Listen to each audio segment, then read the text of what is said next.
So I had to give somebody some bad news this week, and she took it philosophically, and she said, man appoints, God disappoints.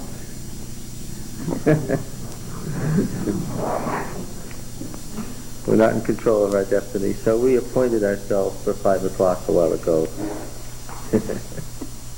Looks like 5:20 was the appointed hour. All right, so we'll go to 7:20 and fill out this tape, and if somebody needs to leave, as you know, there are no rules here about that sort of thing. Just leave if you need to.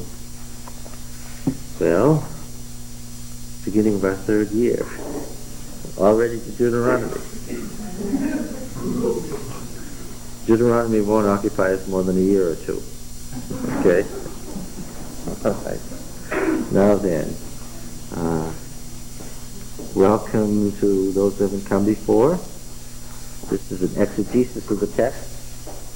We're trying to find out what the text says without reading into it what we already thought it said. We'll hand out next week some sheets on exegesis for those of you who haven't been here before. Everybody else has them memorized.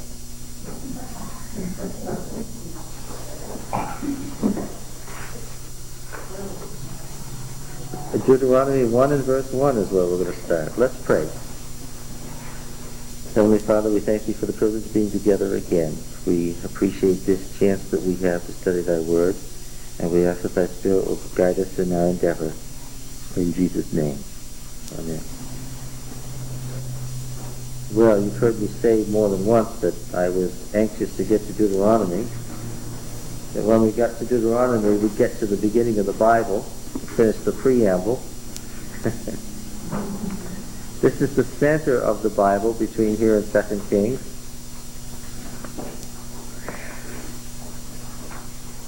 I just tied Deuteronomy to the books following down to where? The 2 Kings. We're going to come to know and love this section of the Bible as the Deuteronomic history.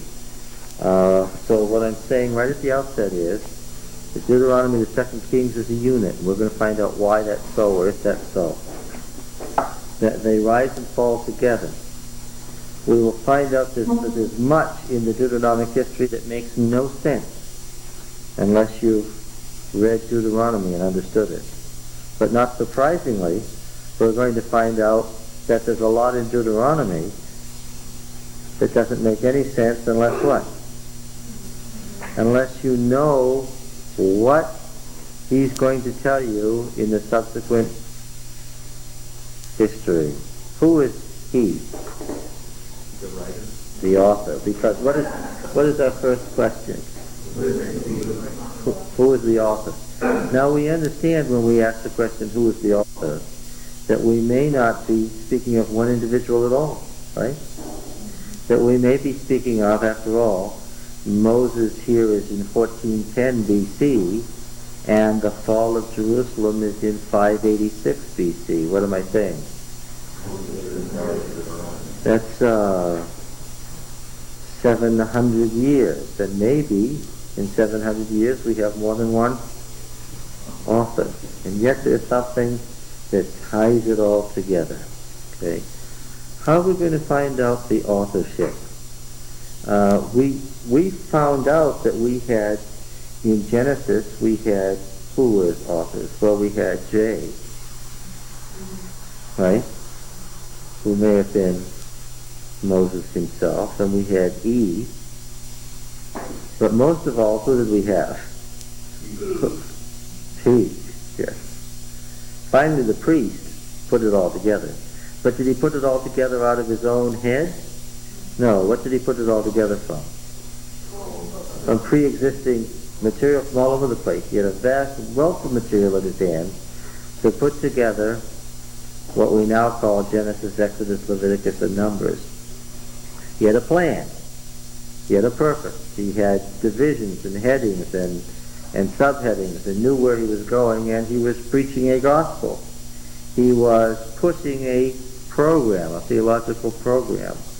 And we said that P had to be a person of tremendous spiritual insight and power, but also a man of great authority, because nobody else could have done what P did, revising, editing, adding to and subtracting from Moses, unless what? Unless he had the authority of Moses. Now we're going to find that here in Deuteronomy too, because there's an interesting thing in Deuteronomy. There's an interesting running argument. Deuteronomy warns us again and again, and Revelation quotes it, not to add to the words of this book and not to subtract from them, because if you do, you're going to be cursed. But then it also says that there's a prophet coming like Moses, who's going to teach you everything, as Moses did, and to him you should listen. And then the person, the author, who we're going to call the Deuteronomist for the time being, goes ahead and writes this book, telling you Moses said this, that, or the other, and he didn't say some other things, and you've heard this, but this is really the fact. The author is playing what role when he does that?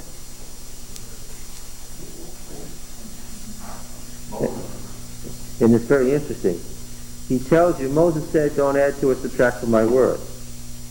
But he tells you that Moses said that. Right? And then he says, and Moses said that there was one coming like him that you should listen to in everything. But the Deuteronomist never makes that step. But what's the implication? Listen up. If I'm telling you, here's what's important in what Moses said, listen to what I'm telling you, then what? The stated authority on the surface of the text is who? Moses. That's the stated authority on the surface of the text. Lying just beneath the stated authority is what? Yes, is D. Yes, we call him D, not surprisingly, not to be confused with P, D for the Deuteronomist. Now, interestingly, in a book that has 34 chapters, in a book that has 34 chapters, D only speaks directly in 56 verses. And yet, in those 56 verses, he lets you know that he's there, not Moses.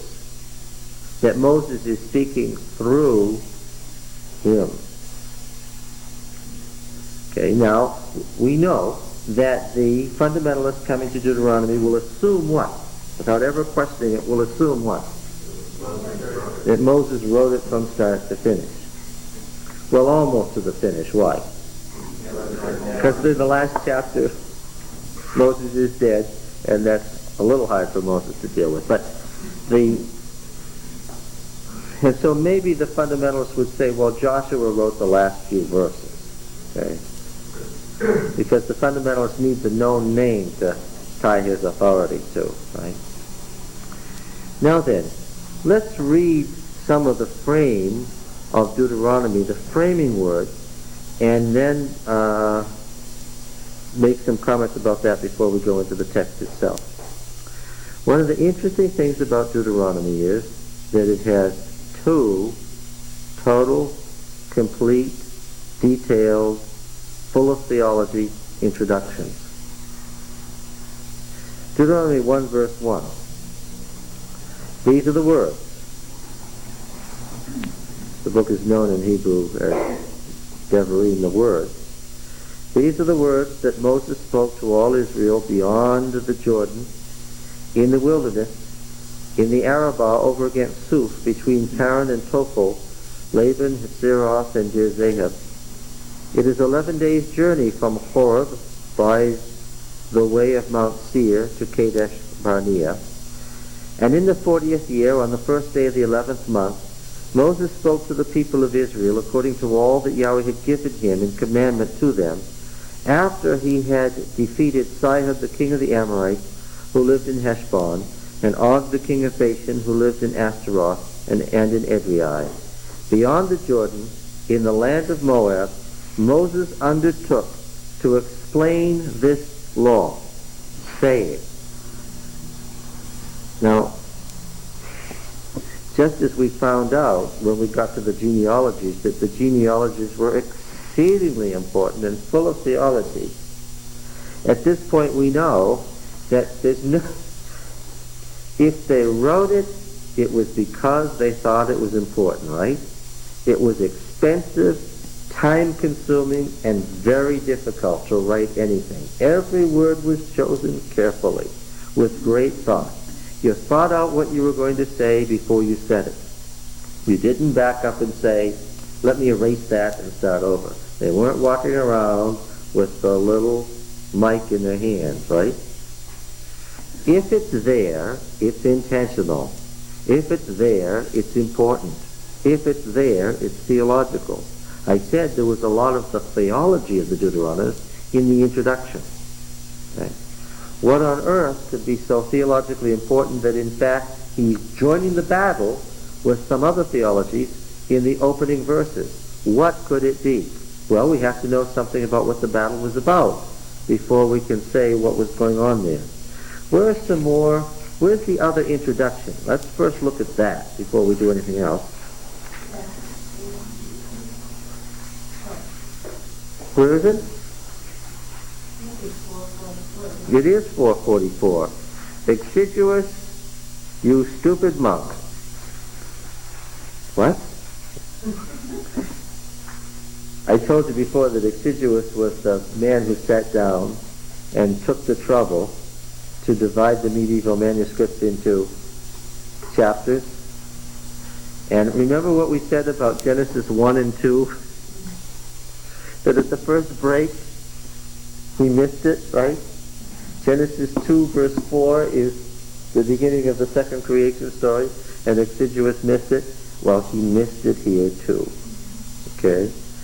But on the other hand, without chapters and verses, we'd still be unrolling scrolls, so we ought to say, exiguous, you did a good job. All right, here's the second introduction. The second in the book. Because it comes later in the book does not mean, what? That it was written later than the first one. In fact, I'm going to tell you and demonstrate it and prove it later on that what? This is the first introduction. What? The later author was sort of intending to put stuff around that the later author would frame the pre-existing material. You see what he did? We talked, now we've got a pre-address before the basic address, and you said what?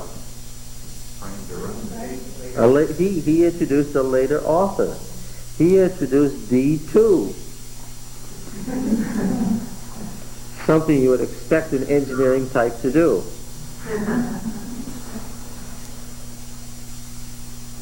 Yes.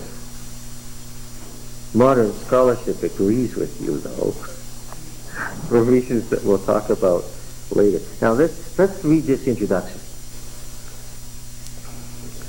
This is the law which Moses set before the children of Israel. I noticed something right away. How did the other introduction begin? These are the words. This one says, this is the law which Moses set before the children of Israel. These are the testimonies. This is not accidental, is it? One of these introductions is patterned after the other.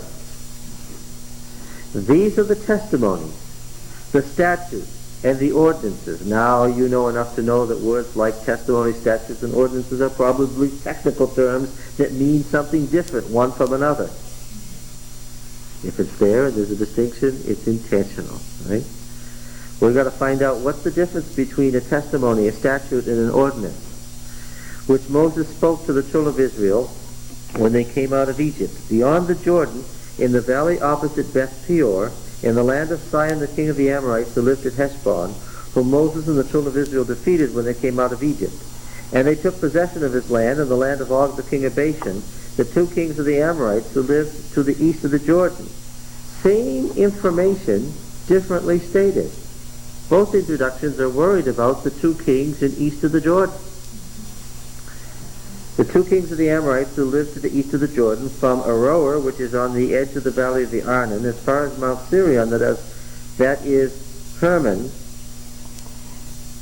together with all the Arabah on the east side of the Jordan, as far as the sea of the Arabah, under the slopes of Pisgah.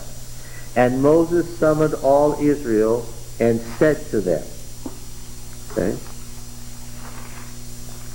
Now, in the first address, in 1:1 to 4:43, there are some other framing words. I want to read them.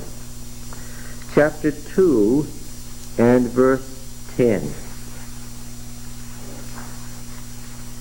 He mentions the conquest of Moab, and then he says, the Emim formerly lived there, a people great and many, and tall as the Anakim. Like the Anakim, they are also known as Rephaim, but the Moabites call them Emim. Is this really necessary? Yes, it is. Big theological statements are being made. The Horites also lived in Seir formerly, but the sons of Esau dispossessed them and destroyed them from before them and settled in their stead, as Israel did to the land of their possession, which Yahweh gave to them. And then he continues the words of Moses. Why on earth do we stop here to get this information in the middle of an address about Moses? Verse 20. How do the translators of the text deal with these clearly non-addressed statements? They put a parenthesis to warn you that clearly this is not intended to be part of the address, but commentary upon it. That also, verse 20, that also is known as the land of Rephaim. Rephaim formerly lived there, but the Ammonites called them Zamzumim, a people great and many, and tall as the Anakim. But Yahweh destroyed them before them, and they dispossessed them and settled in their stead, as he did for the sons of Esau who live in Seir, when he destroyed the Horites before them. Even if you're half asleep, you can begin to get some theology here that's quite amazing. And they dispossessed them and settled in their stead even to this day. That's going to give us some hints right away. As soon as we get even to this day, we know that we're not talking about whose day? Moses' day. As for the Avim who lived in villages as far as Gaza and Caphtorim, who came from Caphtor, destroyed them and settled in their stead. Now there's enough history here too that we can begin to figure out when did this person writing these comments write. And I notice now a pattern developing. There's tremendous interest in these frame breaks in what? Conquering where? Conquering giants where? East of what? In Canaan. That's the wrong answer, Pete. That's what I was hoping somebody would say.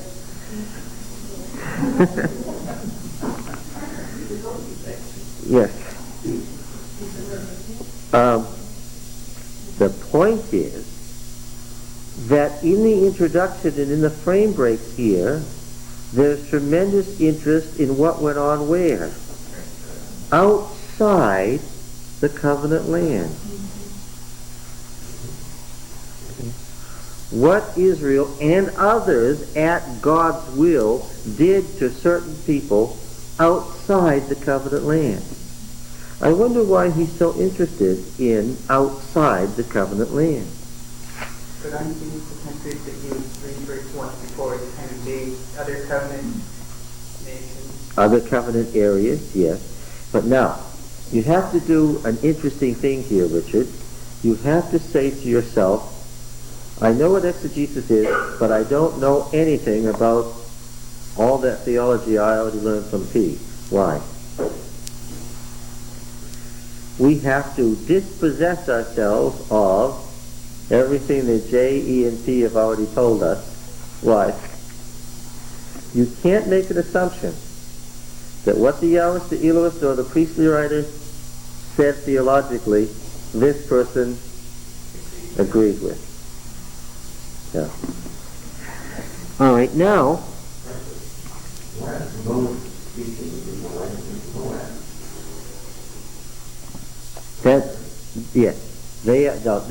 they have conquered the Transjordanian area. Now they've gone down into the valley opposite Jericho, but they're still outside the covenant land from the viewpoint of D. And Moses is about to make a covenant with them outside the land.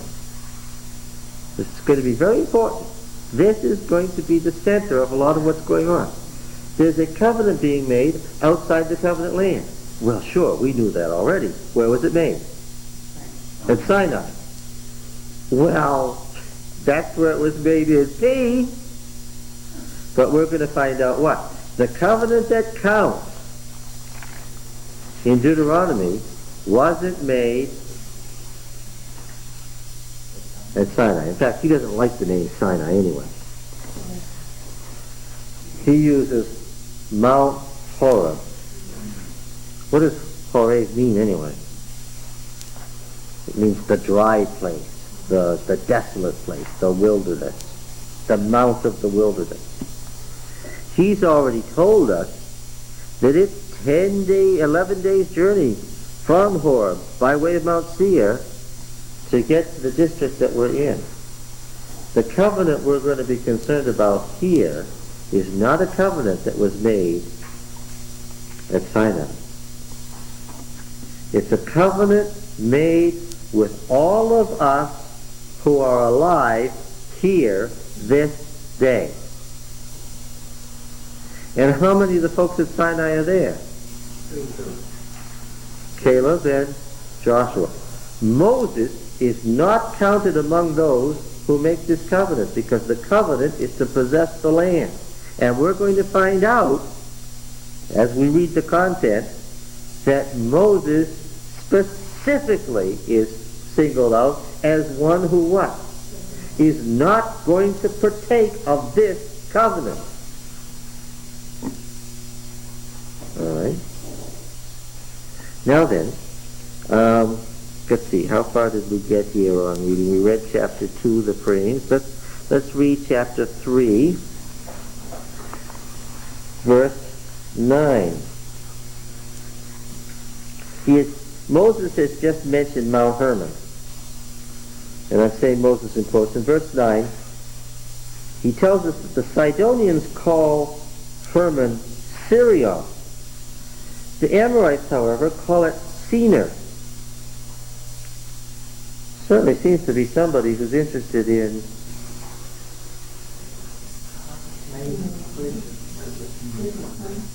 other countries, other people.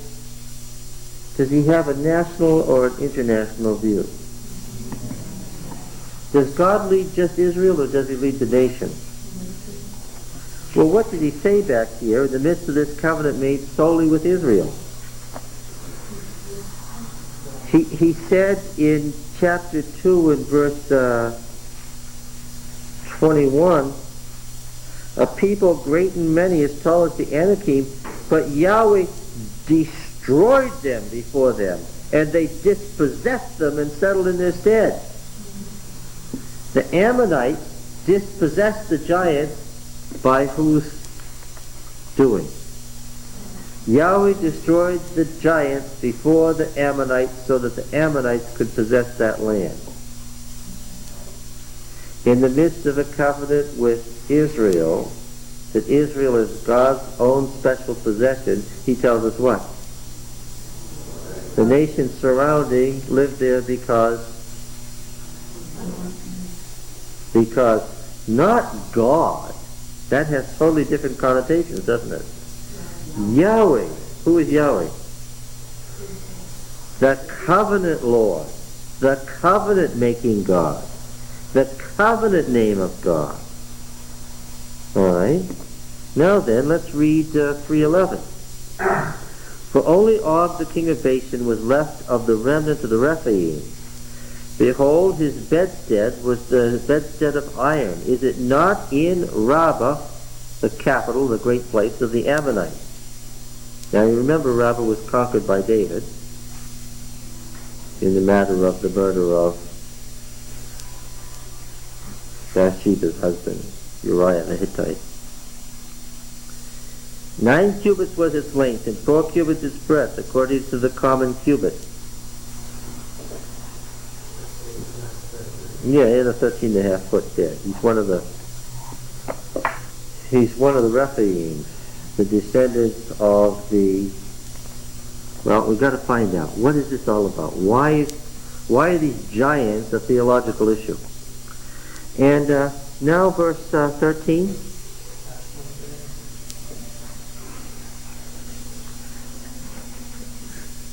Moses says, I gave that land to the half-tribe of Manasseh. And then he interrupts, the whole of that Bashan is called the land of Rephaim. Will he get off this Rephaim? No, he will not. Apparently it is what? Apparently it's important. Jair the Manassite took all the region of Argob, that is Bashan. This story is told in Judges 10, verses 3 to 5. This is something that happened in the Judges period. Why it's significant here, we're going to find out. As far as the borders of the Geshurites and the Maacathites, and called the villages after his own name, Havoth Jair, as it is to this day. That is the villages of Jair. Why is that important? I don't know yet. Well, one of the things we're going to find out next to Jesus for you who are new is that we can't answer the question until what? Until we find out what is the question. Okay? And a lot of times we don't find out what is the question until we read carefully. Right? Much too soon, but it would be a wild guess this soon. Go ahead. If I recall, 2 faithful people went to spy out the land, the others followed stones as grasshoppers. Yes. Yes. It does have something to do with it. It does, but you're quoting P again. I will warn you that the Deuteronomist does not always agree with P.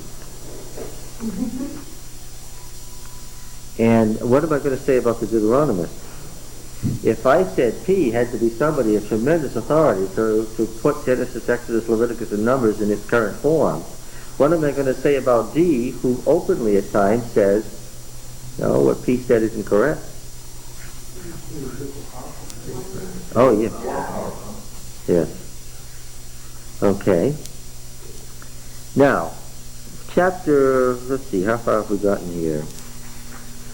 Let's see. Oh. Yes, then he concludes the opening narrative in chapter 4, verse 41. Then Moses set apart 3 cities in the east, beyond the Jordan. These are the cities of refuge for the manslayer.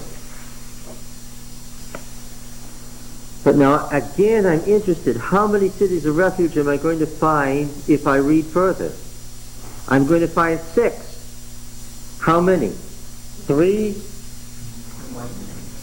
west of the Jordan, and 3 east of the Jordan. And once again, I notice that he's only interested in what? The 3 east of the Jordan. And I'm beginning to notice a pattern, and I'm saying to myself, why? Then Moses set apart 3 cities in the east, beyond the Jordan, which is where this speech is taking place. Moses undertook to explain this law beyond the Jordan, that the manslayer might flee there, who kills his neighbor unintentionally without being at enmity with him in time past, and that by fleeing to one of these cities he might save his life. Bezer in the wilderness on the tableland of the Reubenites, and Ramoth in Gilead for the Gadites, and Golan in Bashan for the Manassites. And that's his conclusion. Okay. Now, I noticed that in the law, as Moses was explaining it, he got to a certain point in verse 4:25. A point that is popularly described as the point of the opening address. And we're going to read through the opening address and see if this could be so after we make some more remarks. When you beget children, and children's children have grown old in the land. Now this is the Deuteronomist quoting Moses. I need to warn you that Deuteronomy is subtle. We have the Deuteronomist quoting Moses. Sometimes Moses quotes God and sometimes Moses quotes the people. So occasionally we have the Deuteronomist quoting Moses quoting the people. And occasionally the people tell Moses what God has said to them. And so sometimes we have the Deuteronomist quoting Moses, quoting the people, quoting God, quoting the people. They have said such and such, therefore this is what I want them to do. The result of this is that he can give you a tremendous interplay of ideas without saying these are my ideas. He can say, well, this is what the people thought God meant, and so forth. But by this device, he can bring up almost every theological current around and comment on it. Okay. Now, this is D quoting Moses to the people. When you beget children and children's children have grown old in the land,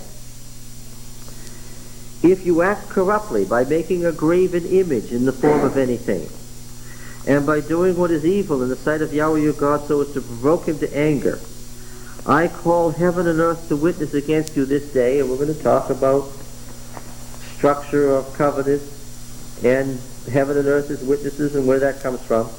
I call heaven and earth to witness against you this day that you will soon utterly perish from the land which you're going over the Jordan to possess.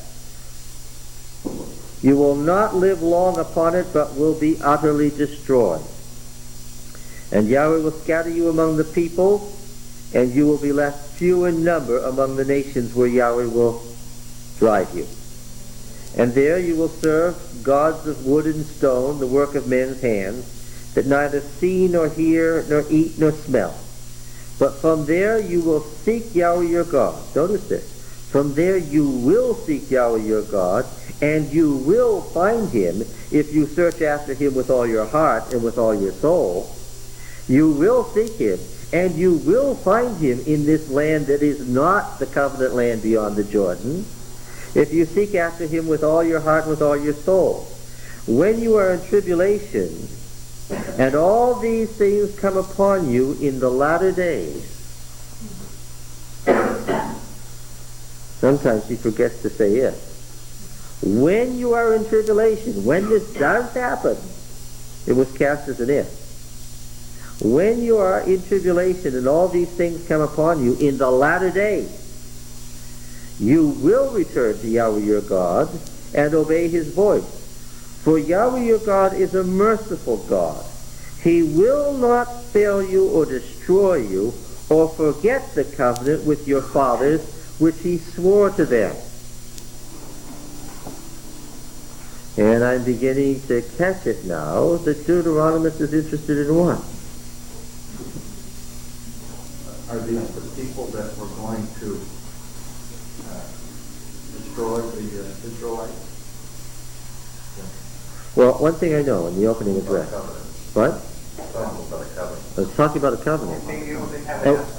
Where's the covenant made? Outside the... Where are they going? There's one made outside the land before they go in. And now when they get in, what's going to happen? They're going to be dispossessed because of God's anger. But what will they do then?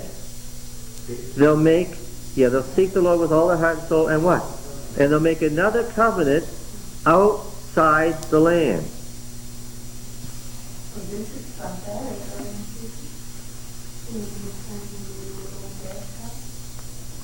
Yes, it mentions exile, doesn't it? Well, first it said you'll be utterly destroyed. And then it said, no, not utterly destroyed, you'll be what? You'll be exiled. There'll be few of you, but you'll be exiled. Okay? Now then, I want to keep reading these framing words. Now, we said in the beginning of the introduction that we find in 444 that it says this is the law which Moses set before the children of Israel. These are the testimonies, the statutes, and the ordinances.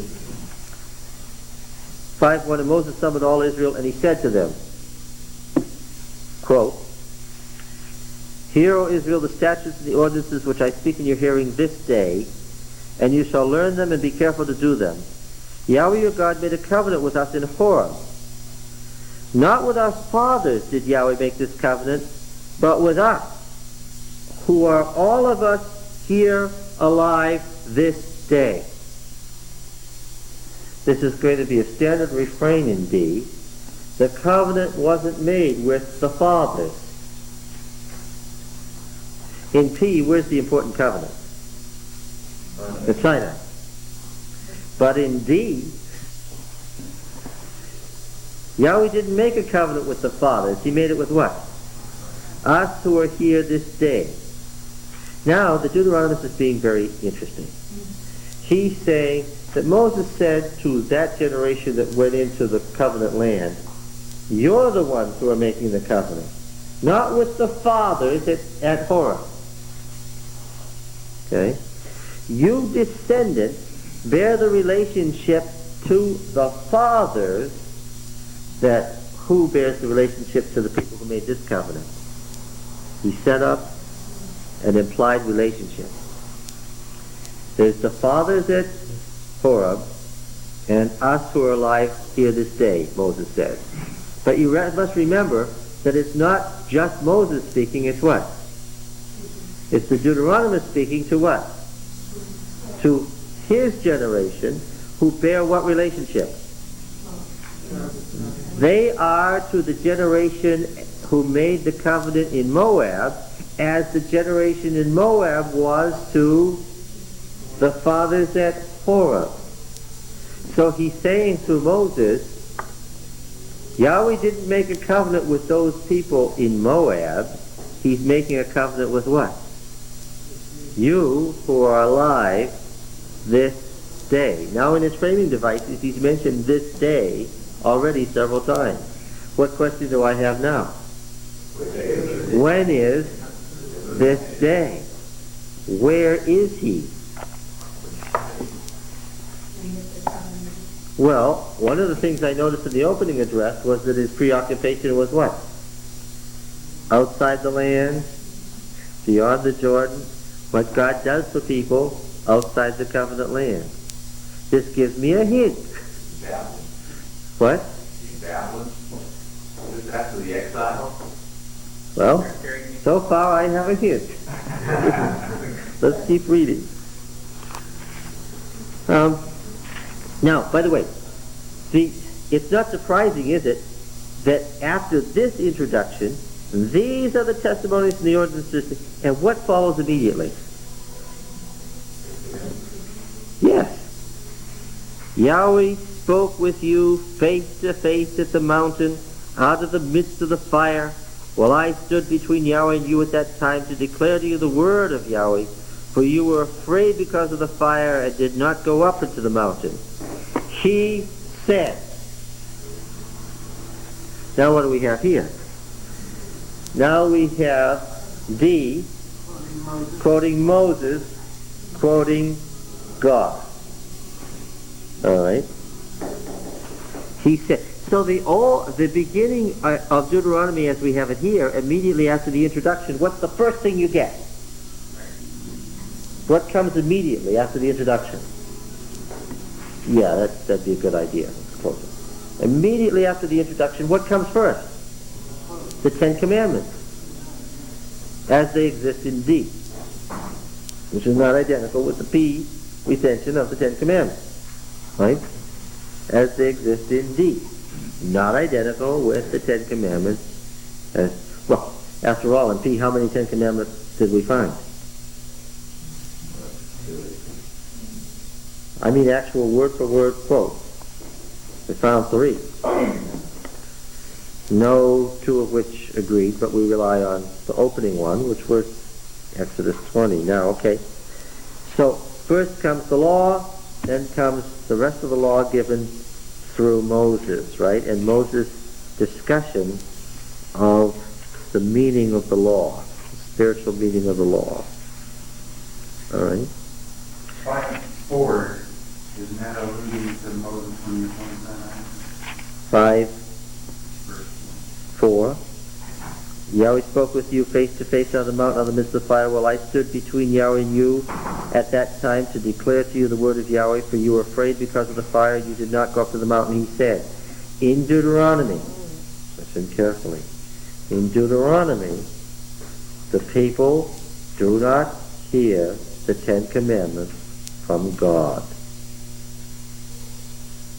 In Deuteronomy, the people who make the covenant aren't the people at Horeb. They're the people where?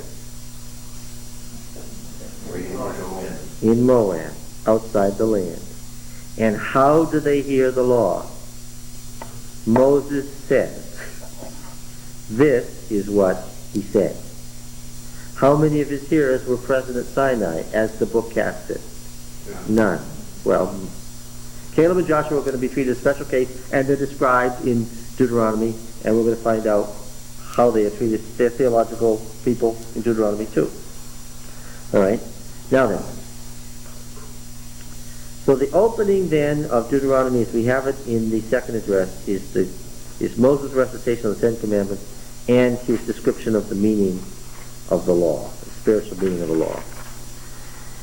And does D anywhere along the way, we're in the second address now, is D the same person? Maybe, maybe not, we haven't said yet. Does D make any comment that interrupts in the second address? Yes, he does. In chapter 10, verse 6,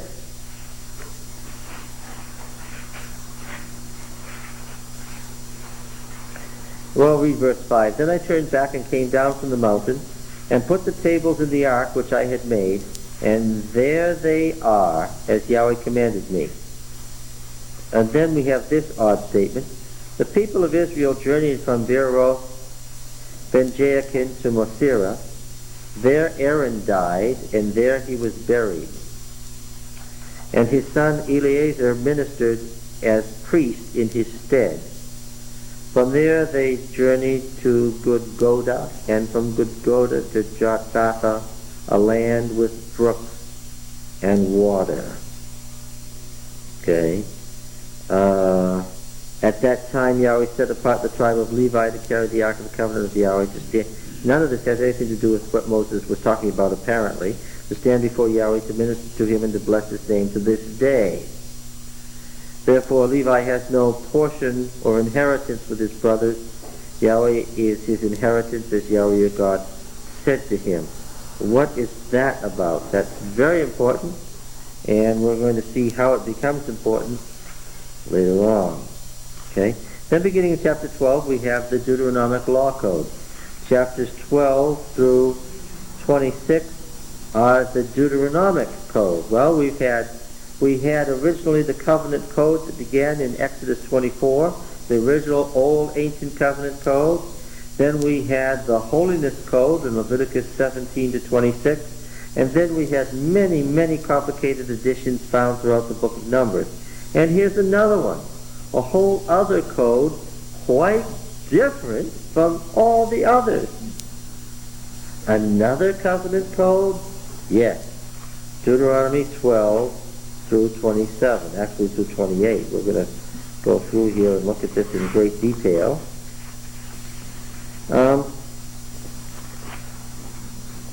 Chapter 27 and verse 1.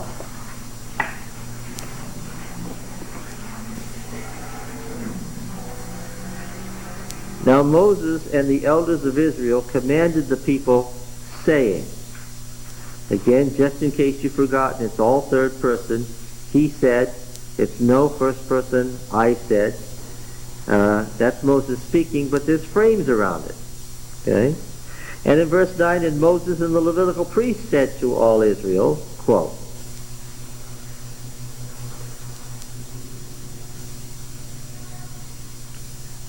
by the way, I want to make take note of what is said here. Keep all the commandment which I command you this day, and on the day you pass over the Jordan to the land which Yahweh your God gives you, you shall set up large stones and plaster them with plaster and write on them all the words of this law. How many words would that have been? We're chapter 5, we're now in chapter 27, we're 22 chapters later. How many words would that have been? 10. 10, she says. Is she correct? Yes. All the words of the law were 10. And everything else is Moses' commentary on the law. Yes. When you pass over to enter upon them all the words of this law which you pass over to enter the land which Yahweh God gives you, does it actually say that it was... we heard that from P. Now we're in D now. Does it say that in Deuteronomy? Yes. On a number of occasions we're going to find Moses saying the 10 words. Could I find one? Yes, I can. Chapter 10 and verse 4.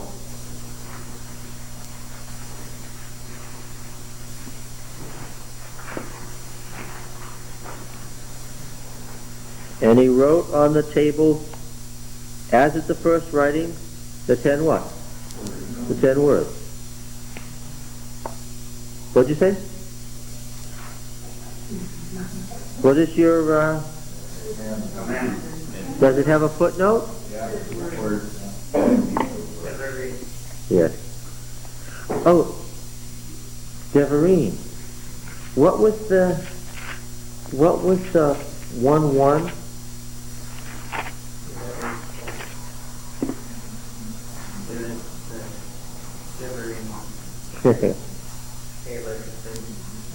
These are the words. We've got an interesting thing. We've got words that God spoke, and what? According to Moses, we don't know, we didn't hear it. We got words, Devarim, that God spoke according to Moses, and Moses is the sole authority for that here. Okay? And now we've got words spoken by Moses, same words, and who's the authority for that? The Deuteronomist is. So I have to say again then, the book subtly sets us up for whose authority? Who's the ultimate? The implied ultimate authority here is God. The secondary authority is Moses. The tertiary authority is the writer. But when I actually look at it, who's the ultimate authority here? The writer is. Because the writer tells you that this is what Moses said, and this is what God said to Moses. How do you know that? Because what? Because I'm telling you so.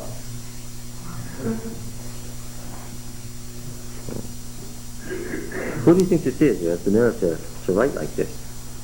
Remember what it said about Jesus? He taught them as one who had authority and not as the scribes. Yeah. And what was happening here? They were writing the words and plastering them on stones. When you pass over the land, we were in 27, flowing with milk and honey, as Yahweh the God of your fathers has promised you. Verse 4, 27:4, and when you have passed over the Jordan, you shall set up these stones concerning which I command you this day on Mount Ebal, and you shall plaster them with plaster, and there you shall build an altar to Yahweh your God, an altar of stones. You shall lift up no iron tool on them, and you shall build an altar to Yahweh your God of unhewn stones. And you shall offer burnt offerings on it to Yahweh your God, and you shall sacrifice peace offerings and eat there, and rejoice before Yahweh your God, and write upon the stones all the words of this law very plainly. Now where is all this going on? Where is this going on? At Mount Ebal. Where is that? What town is that? What's the town? Shechem. Yeah. Not near it. It's Yeah, when you get up in the morning, Mount Ebal is overshadowing you there, yes. And verse 9, Moses and the Levitical priest said to all Israel, keep silence and hear, O Israel, this day. Oh, here's that term again. This day you have become the people of Yahweh your God. This day you have become the people of Yahweh your God. What day do they become the people of God? The day they enter the covenant. You shall therefore obey the voice of Yahweh your God. This is a technical term in Deuteronomy, as we're going to see for the 10 words. Keeping the commandments and statutes which I command you this day, okay? This day. Now then, chapter 29 gives us the summary statement, finally, of this long second address that began in chapter 4, verse 44. These are the words, not again. These are the words of the covenant which Yahweh commanded Moses to make with the people of Israel in the land of Moab, besides the covenant which he had made with them at Horeb. Conclusion. Chapter division is wrong. It's correct in the Hebrew Bible. It's wrong in the English Bible. That's the conclusion to the second address that began in chapter 4, verse 44. Draw a line there between verse 1 and verse 2. Verse 2 is the introduction of the third address. And you can tell that it's the beginning. You can tell that chapter 2 is the beginning. It's definitely once upon a time. How can I tell it's the beginning? It says, now Moses summoned all Israel. Meaning what? He ordered them to come. They weren't together. He summoned them, and he said to them. So this is a beginning, or once upon a time. And he tells them quite a lot. That's of significance, 31:1. So Moses continued to speak these words, and he said to them, I can spot an addition when I see it a mile off. I can spot an editorial addition a mile off, and this is one. So Moses continued to speak these words to all Israel and said to them. Verse 7, then Moses summoned Joshua and said to him in the sight of all Israel. Verse 9, and Moses wrote this law and gave it to the priests, the sons of Levi, who carried the ark of the covenant of Yahweh, and to all the elders of Israel, and Moses commanded them, quote, 31:9, 31 verse 9 and 10, and 14. And Yahweh said to Moses, now this is even more direct. I haven't had this before. Now D is telling us what God said to Moses directly. He's not even using Moses as the one who tells us what God said. Now who says that God said? It's not that Moses said that God said, it's what? It's that the Deuteronomist says that God said to Moses. As if there are three people here. There's God, there's Moses, and there's me. And Yahweh said to Moses, verse 16, verse 22, so Moses wrote this song that same day, and he taught it to the people of Israel. And Yahweh commissioned Joshua the son of Nun and said, quote, verse 24, when Moses had finished writing the words of this law in a book to the very end, Moses commanded the Levites who carried the ark of the Lord, quote, verse 30, next page, verse 30, then Moses spoke the words of this song until they were finished in the ears of the assembly of Israel. Verse 44. Got to skip the Song of Moses now. Go over to the end of it at verse 44. 32, 44. The end of the Song of Moses. Moses came and recited all the words of this song in the hearing of the people, he and Joshua the son of Nun. And when Moses had finished speaking all these words to all Israel, he said to them, quote, and again, verse 48, and Yahweh said to Moses that very day. And I'm going to find that he does this subtly in the body of the text too. There was that day and what? And there's this day. Verse 33:1. This is the blessing with which Moses, the man of God, blessed the children of Israel before his death. He said, remember how there was the testament of Jacob in Genesis 49 with the blessing on the 12 tribes, each one being a picture of their future history? We have the same thing here, only it's Moses speaking. And then finally 34. Finally chapter 34, where even the fundamentalists can't avoid the obvious. In chapter 34, even the fundamentalists can't avoid D. Why? Because at this point, what? Moses is dead. So even the fundamentalist is stuck with somebody other than Moses as a writer. And Moses went up from the plains of Moab to Mount Nebo, to the top of Pisgah, which is opposite Jericho. And I want you to find out, is this like the first or the second introduction?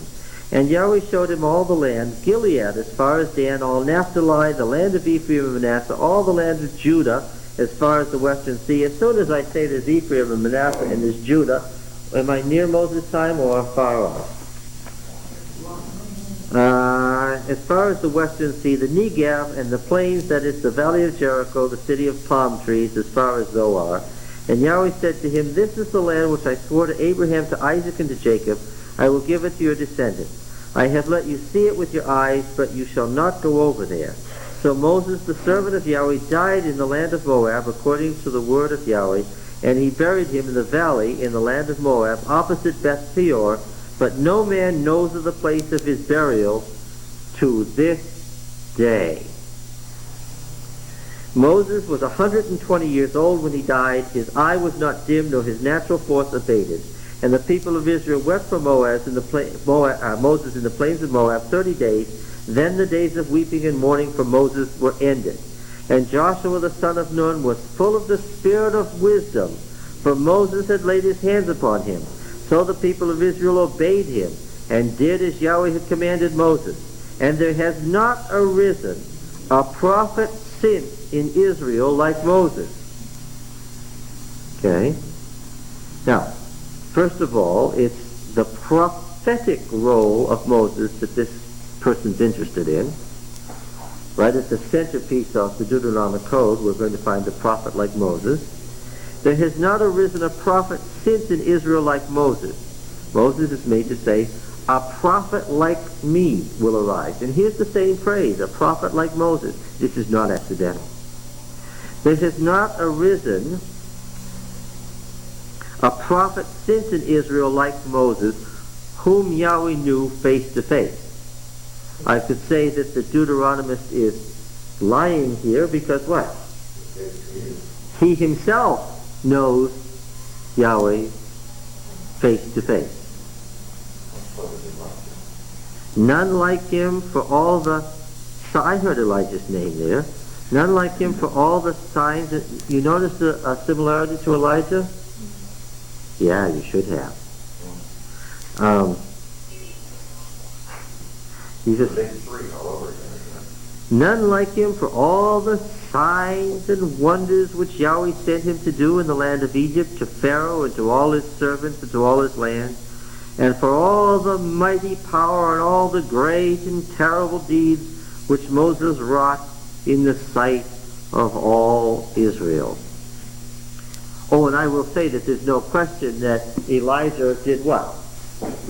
Wrought great and mighty deeds in the sight of all Israel, great and terrible deeds, that he brought curses on Israel like the curses that Moses brought on Egypt and so forth. Yes.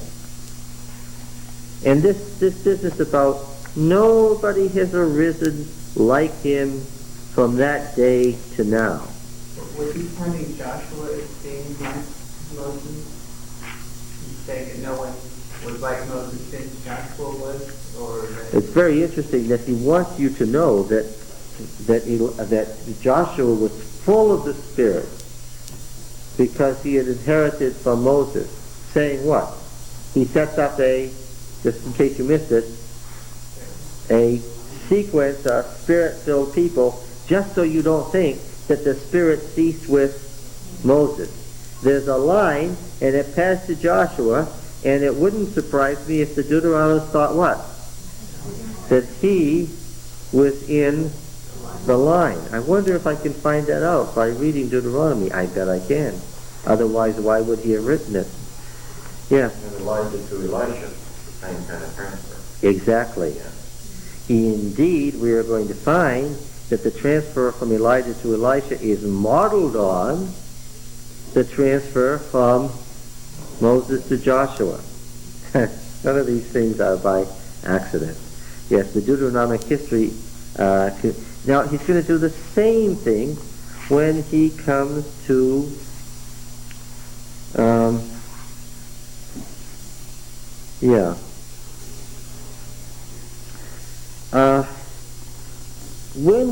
when we find out about King Hezekiah many centuries later, what are we going to find out that the historian says of King Hezekiah? We're going to read a conclusion about King Hezekiah and take a guess.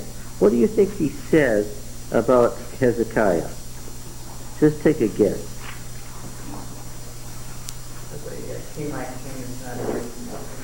That's right, that there was no king like him before him and none has risen like him after him. And what do you think he's going to say when we get to Josiah? He says the same thing, that no king arose like him before him and none has arisen like him after him to this day. Okay. And it's interesting now, Hezekiah and Josiah are both distinguished by some particular thing they did that they and only they did, that David didn't do, that Solomon didn't do, that they and only they did. They destroyed the high place. Yes. And what? Consolidated in Jerusalem. It's consolidated into one place. Yeah. Yeah. All right. So we're going to wonder now, what relationship does that have to all this? Joshua 24.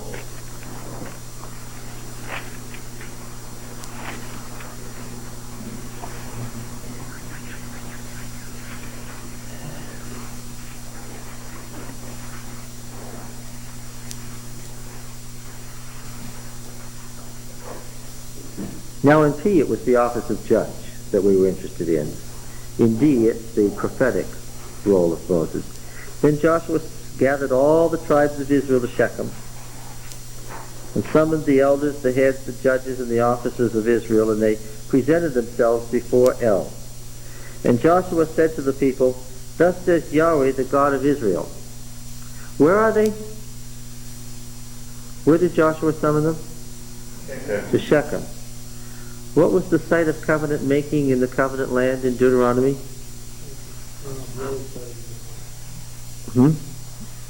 Mount Ebal, Mount Gerizim is city is Shechem.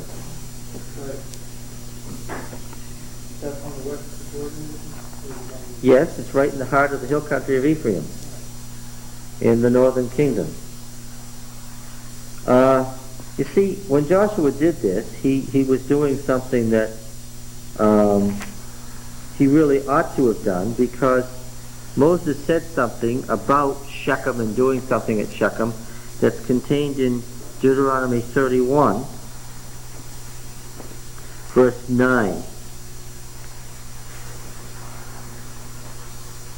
Go back to 31, but of course, leave your finger in Joshua 24, you understand.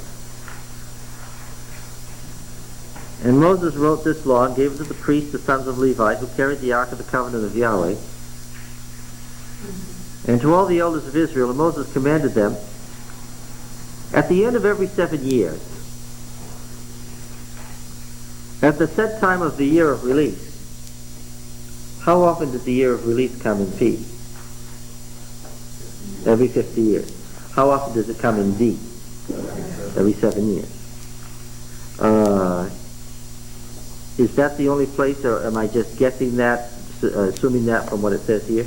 No, if you read Deuteronomy 15, he will correct and change the law of P on this matter rather bluntly, and he'll even tell you why. At the end of every 7 years, at the set time of the year of release, at the Feast of Booths, that isn't the time the Jubilee began. Oh, we have lots of things to discuss. At the end of 7 years, at the set time of the year of release, at the Feast of Booths, when Israel comes to appear before Yahweh your God at the place which he will choose, and we found out in chapter 27 that that's what? At Shechem. You shall read the law, this law, before all Israel in their hearing. Assemble the people, men, women, and little ones, and the sojourner within your town, that they may hear and learn to fear Yahweh your God, and be careful to do all the words of this law, and that their children who have not known it may hear and learn to fear Yahweh your God as long as you live in the land which you're going over the Jordan to possess. So, in Deuteronomy, the tribes of Yahweh should appear where? At Shechem. How often? Every 7 years. And do what? And renew the covenant. Okay, I'm going to make a statement. Just going to make a statement, and we'll work on it. Deuteronomy 5 through Deuteronomy 29 is the covenant renewal ceremony. It is the covenant renewal ceremony that was read aloud at the time of covenant renewal. Yes. Just a quick reading here. It doesn't, P and D don't seem to be talking about the same kind of thing. Year Jubilee talks about release of the land, whereas D talks about release of indentured servants. Which was only done in the Jubilee year in P. The release of slaves was done in the Jubilee year also. It's a totally different economic system, and we have to find out why. Now in Joshua 24, he's gathered the tribes to Shechem. What then are we seeing? A covenant renewal ceremony. And we're going to see many of these. When we get into Judges, and they do something wrong, and the Lord brings somebody on them, and they cry to the Lord for a deliverer, and this happens constantly. How did the people cry to the Lord for a deliverer? When and how was that done? It just says so in Judges. How and when? It was done at the covenant renewal ceremonies. No wonder that these things lasted so many sets of 7 years. Okay. Yes. Then Joshua gathered all the tribes of Israel to Shechem and summoned the elders, the heads, the judges, the officers of Israel, and they presented themselves before God. And Joshua said to the people, Thus says Yahweh, the God of Israel, Your fathers lived of old beyond the Euphrates. Terah, the father of Abraham and of Nahor, and they served other gods. Then I took your father Abraham from beyond the river and led him through all the land of Canaan, and I made his offspring many. I gave him Isaac, and to Isaac I gave Jacob and Esau, and I gave Esau the hill country of Seir to possess. But Jacob and his children went down to Egypt, and I sent Moses and Aaron, and I plagued Egypt with what I did in the midst of it, and afterwards I brought you out. Then I brought your fathers out of Egypt, and you came to the sea. And the Egyptians pursued your fathers with chariots and horsemen to the Red Sea. And when they cried to Yahweh, he put darkness between you and the Egyptians, and made the sea come upon them and cover them. And your eyes saw what I did to Egypt, and you lived in the wilderness a long time. Then I brought you to the land of the Amorites, who lived on the other side of Jordan. And they fought with you, and I gave them into your hand, and you took possession of their land, and I destroyed them before you. Then Balak the son of Zippor, king of Moab, arose and fought against Israel, and he sent and invited Balaam the son of Beor to curse you, but I would not listen to Balaam, therefore he blessed you. So I delivered you out of his hand. And you went over the Jordan and came to Jericho, and the men of Jericho fought against you, and also the Amorites, the Perizzites, the Canaanites, the Hittites, the Girgashites, the Hivites, and the Jebusites, and I gave them into your hand. And I sent the hornet before you, which I drove them out from before you, the 2 kings of the Amorites, It was not by your sword or by your bow. I gave you a land on which you had not labored, and cities which you had not built, and you dwell therein, and you eat the fruit of vineyards and olive orchards which you did not plant. Now therefore fear Yahweh, and serve him in sincerity and in faithfulness. Put away the gods which your fathers served beyond the river and in Egypt, and serve Yahweh. And if you be unwilling to serve Yahweh, choose this day. So what is the this day? The this day is the day of covenant renewal. Can I find out which covenant renewal if I read through Deuteronomy D is describing? Yes, I can. Choose this day whom you will serve, whether the gods of your fathers served beyond the river, or the gods of the Amorites in whose land you dwell. But as for me and my house, we will serve Yahweh. The people answered, Far be it from us that we should forsake Yahweh to serve other gods. For Yahweh our God, who brought us and our fathers up from the land of Egypt out of the house of bondage, and who did those great signs in our sight, and preserved us in all the way we went, and among all the peoples through which we passed. And Yahweh drove out before us all the peoples, the Amorites who lived in the land. Therefore we also will serve Yahweh, for he is our God. But Joshua said to the people, You cannot serve Yahweh, for he is a holy God. He is a jealous God. He will not forgive your transgressions or your sins. If you forsake Yahweh or serve foreign gods, then he will turn and do you harm and consume you after having done you good. And the people said to Joshua, Nay, but we will serve Yahweh. Then Joshua said to the people, You are witnesses against yourselves that you have chosen Yahweh to serve him. And they said, We are witnesses.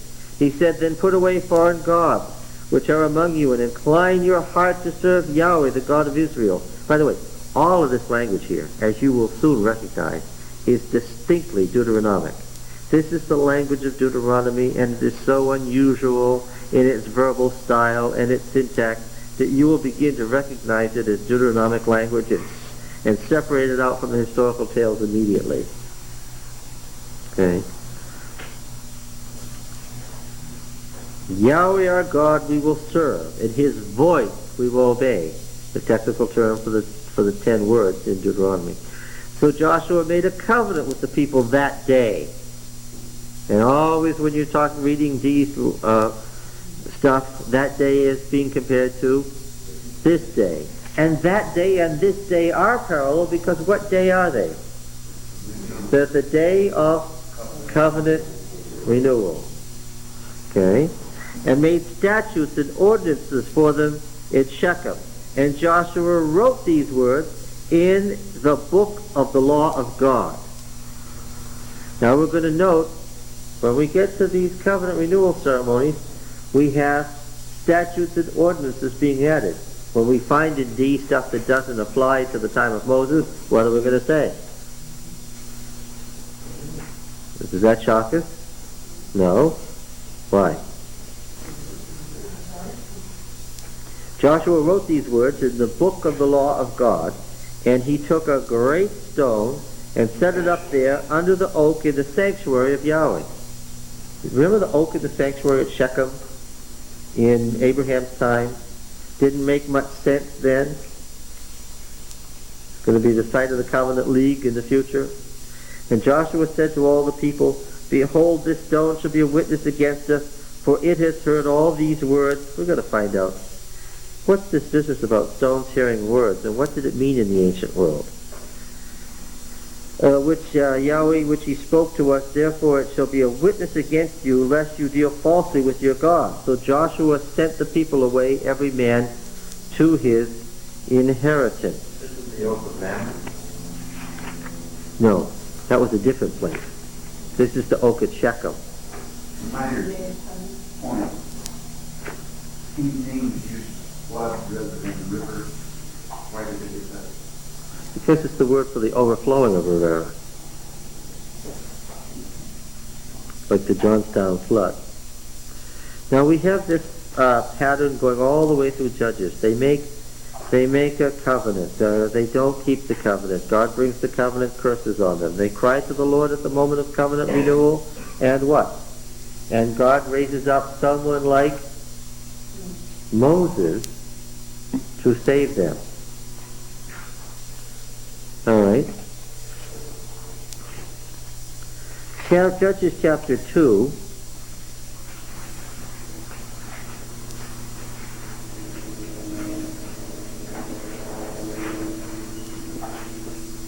This is the judge now. This is not a heavenly being. This is not Christ. This is the judge who was in office in those days. Now the angel of the Lord went up from Gilgal to Bochim, the place of weeping, meaning Shechem, and he said, I brought you up out of the land of Egypt, and I brought you into a land which I swore to give to your fathers. I said, I will never break my covenant with you, and you shall make no covenant with the inhabitants of this land. You shall break down their altars.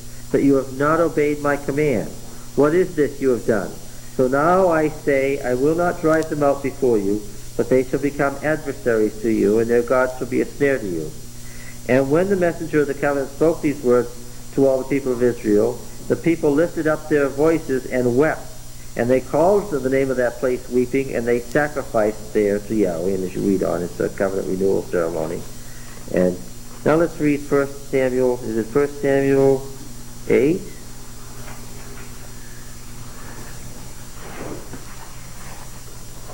Yeah, you know this story, right? What happened here? They wanted a king in the days of Samuel.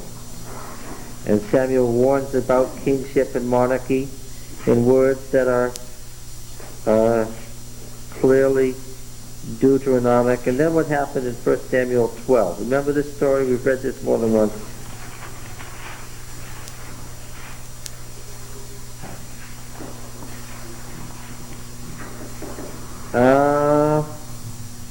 Verse 6. Samuel said to the people, Yahweh is witness, who appointed Moses and Aaron and brought your fathers up out of the land of Egypt.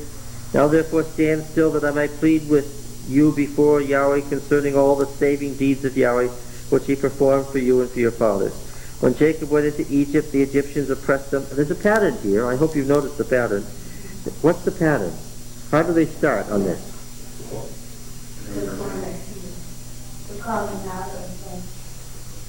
Well, it's the saving deeds of the Lord, starting with the Father.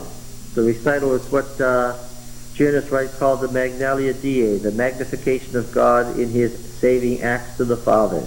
Because the saving acts to the fathers are the prelude to the covenant making. Right? When Jacob went into Egypt and the Egyptians oppressed them, then your fathers cried to Yahweh, and Yahweh sent Moses and Aaron, who brought forth your fathers out of Egypt and made them dwell in this place. But they forgot Yahweh their God, and he sold them into the hand of Sisera, the commander of the army of Jabin, the king of Hazor. Each time there's a covenant renewal, we see more recent stuff being added to the recital of God's mighty acts. And into the hand of the Philistines, into the hands of the king of Moab, and they fought against them. And they cried to Yahweh and said, we have sinned because he has forsaken Yahweh and served the Baals and Ashtaroth. But now deliver us out of the hand of our enemies, and we will serve thee. And Yahweh sent Jerubbaal and Barak and Jephthah and Samuel, and delivered you out of the hand of your enemies on every side, and you dwelt in safety. And when you saw that Nahash, the king of the Ammonites, came against you, you said to me, no, but a king will reign over us, and Yahweh your God was your king. And now behold, the king whom you've chosen, for whom you've asked, behold, Yahweh set a king over you. If you fear Yahweh and serve him and hearken to his voice, and do not rebel against the commandment of Yahweh, and if both you and your king who reigns over you will follow Yahweh your God, it will be well. But if you do not hearken to the voice, see this, the voice of Yahweh again, but rebel against the commandment of Yahweh, then the hand of Yahweh will be against you and your king. Now therefore stand still and see this great thing which Yahweh will do before your eyes. This is not wheat harvest this day. I will call upon Yahweh, that he may send thunder and rain, and you shall know and see that your wickedness is great which you've done in the sight of Yahweh, in asking for yourselves a king. So Samuel called upon Yahweh, and the Lord sent thunder and rain all that day. And the people of Israel greatly feared Yahweh and Samuel. And all the people said to Samuel, pray for your servants to Yahweh your God, that we may not die, for we've added this to all our sins, that we ask for ourselves a king. And Samuel said, fear not, for you've done this evil, yet do not turn aside from following Yahweh, but serve Yahweh with all your heart. Typical Deuteronomic phrasing. I hope you begin to recognize it. Do not turn aside after vain things which cannot profit or save, for they are vain. For Yahweh will not cast away his people for his great name's sake. And we're going to study the name theology of Deuteronomy at great length. The name theology. I'm telling you, trust me now and you'll prove it later, this is typical Deuteronomy talk. And we find this Deuteronomy talk in the names, in the mouth of Moses, and in the mouth of Joshua, and in the mouth of the judges. Judge after judge talks Deuteronomy talk. And we find it here in the mouth of Samuel. And we're going to find it in the mouths of various kings and prophets. It's always the same Deuteronomy talk. They all talk the same way. And it's always the same issue. And when you get down to the end, the historian says, and this is what Moses said, and all the judges, and all the good kings, and all the prophets from that day to this day. And how do you know that that's what they said? Because what? Because he tells you that's what they said. And what they said was, if you don't shape up, what? Something's going to happen. And what is it? The covenant curses will be executed against Yeah, covenant curse. Which one? He's interested in one in particular. this possession of the You're going to go into exile. And then what does he say at the end? Everybody from Moses to now has said that if you don't shape up, you're going into exile. And what? And now you're in exile. See? But he, right from Deuteronomy 4 on, it says, when you get into exile, what? You're going to cry for help, and what? And God will? Yeah. When with all your heart, then he'll hear you, and he'll make a new covenant with you. Okay? Now, okay. Far be it from me to cease praying for you. I will instruct you in the good and right way. Only fear Yahweh and serve him faithfully with all your heart. For consider what great things he has done for you. But if you still do wickedly, you shall be swept away, both you and your king. And that's covenant renewal stuff. All right? Now then, let's go back now to Deuteronomy.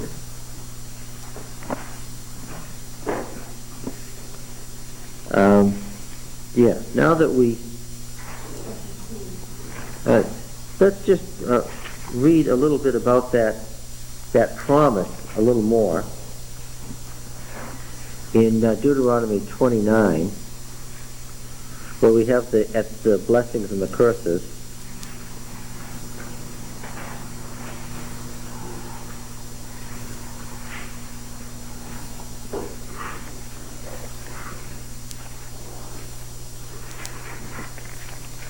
In chapter 28, the last curse of the covenant, after the extraordinary affliction, all right, what's finally going to happen? Verse 64. At the end of an absolutely amazing chapter, Deuteronomy 28, we have in verse 64, the Lord will scatter you among all peoples from one end of the earth to the other. And there you serve other gods of wood and stone which neither you nor your fathers have known. This is like Deuteronomy 4. And among these nations you shall find no ease, and there shall be no rest for the sole of your foot. But Yahweh will give you there a trembling heart and failing eyes and a languishing soul. Your life shall hang in doubt before you. Night and day you shall be in dread and have no assurance of your life. In the morning you will say, would that it were evening, and in the evening would that it were morning, because the dread which your heart shall fear, and the sights which your eyes shall see. And Yahweh will bring you back in ships to Egypt, a journey which I promised that you would never make again. And there you shall offer yourselves for sale to your enemies as male and female slaves, but no man will buy you. And of course, in the Babylonian exile, they took ship to Egypt, hoping the Egyptian Empire would save them from the Babylonians during the great final invasion. And the Egyptians were afraid to buy them as slaves for fear that it would cause a Babylonian invasion. Jeremiah the prophet lived through all this and describes it. Did Jeremiah have any relation to Moses other than being a direct descendant of Moses? Yes. Okay. Now, then in chapter 29 we have this warning, verse 16. You know how we dwelt in the land of Egypt, and how we came through the midst of the nations through which you passed, and you've seen their detestable things, their idols of wood and stone, silver and gold, which were among them. Beware, lest there be among you a man or woman or family or tribe whose heart turns away this day from Yahweh our God to go and serve the gods of those nations. Lest there be among you a root bearing poisonous and bitter fruit, one who, when he hears the words of this sworn covenant, blesses himself in his heart, saying, I shall be safe, though I walk in the stubbornness of my heart. This would lead to the sweeping away of moist and dry alike. Yahweh would not pardon him, but rather the anger of Yahweh and his jealousy would smoke against that man, and the curses written in this book would settle upon him, and Yahweh would blot out his name from under heaven, and Yahweh would single him out from all the tribes of Israel for calamity, in accordance with all the curses of the covenant written in this book of the law. And the generation to come, your children who rise after you, and the foreigner who comes from a far land, would say, when they see the afflictions of that land, and the sickness with which Yahweh had made it sick, the whole land brimstone and salt, and a burnt-out waste, unsown and growing nothing, where no grass can sprout, an overthrow like that of Sodom and Gomorrah, Admah and Zeboim, which Yahweh overthrew in his anger and wrath. You get the picture of the covenant land lying in ruins here? And it's certainly graphic, isn't it? Yea, all the nations would say, why has Yahweh done thus to this land? What means the heat of this great anger? Then men would say it is because they forsook the covenant of Yahweh, the God of their fathers, which he made with them when he brought them out of the land of Egypt. And they went and served other gods and worshipped them, gods whom they had not known, whom he had not allotted to them. Therefore the anger of Yahweh was kindled against this land, bringing upon it all the curses written in this book. And Yahweh uprooted them from their land in anger and fury and great wrath, and cast them into another land, as at this day. Now see, the Deuteronomist he's telling you, but now what is this? This is the Deuteronomist quoting Moses, quoting the people, quoting foreigners, asking what's going on. And by that device, he can have you listen to Moses back before they've entered the land, talking about what? Talking about the exile at this day. Now then, verse 29, although it's cast in the mouth of Moses, is a comment on the part of the author. The secret things belong to Yahweh our God, but the things that are revealed belong to us and to our children forever, that we may do all the words of this law. This is a commentary on the state of the exile. Now then, and when all these things come upon you, still the Deuteronomist quoting Moses now, the blessing and the curse which I set before you, and you call them to mind among the nations where Yahweh your God has driven you, and return to Yahweh your God, you and your children, and obey his voice in all that I command you this day, with all your heart and all your soul, Deuteronomic language, then Yahweh your God will restore your fortune and have compassion upon you, and he will gather you again from all the peoples where Yahweh your God has scattered you. If your outcasts are in the uttermost parts of the heavens, from there Yahweh your God will gather you, and from there he will fetch you. And Yahweh your God will bring you into the land which your fathers possessed, that you may possess it, and he will make you more prosperous and numerous than your fathers. And Yahweh your God will circumcise your heart and the heart of your offspring, so that you will love Yahweh your God with all your heart and all your soul, that you may live. And Yahweh will put all these curses on your foes and enemies who persecuted you. And you shall again obey the voice of Yahweh to keep all his commandments which I command you this day.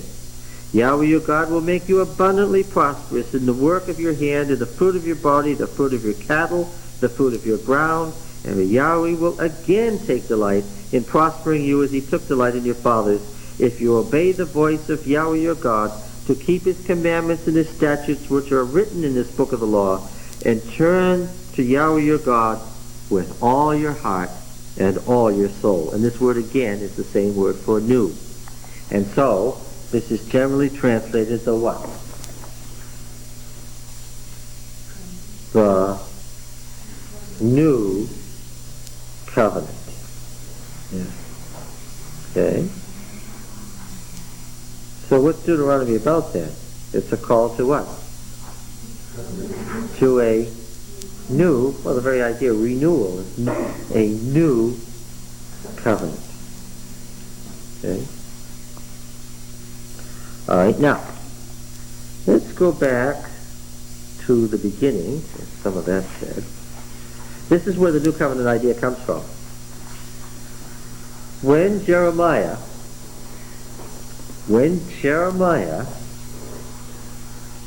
used the phrase, a new covenant, at the moment of exile, and Jeremiah is generally credited with developing the concept of a new covenant, when Jeremiah writes in great detail about a new covenant, and he's the person who in the Old Testament speaks about the new covenant, he was quoting Deuteronomy. I don't know if it's correct to say if he was quoting Deuteronomy or just say he was quoting himself and his party. Because we're going to find out that there's no doubt that what?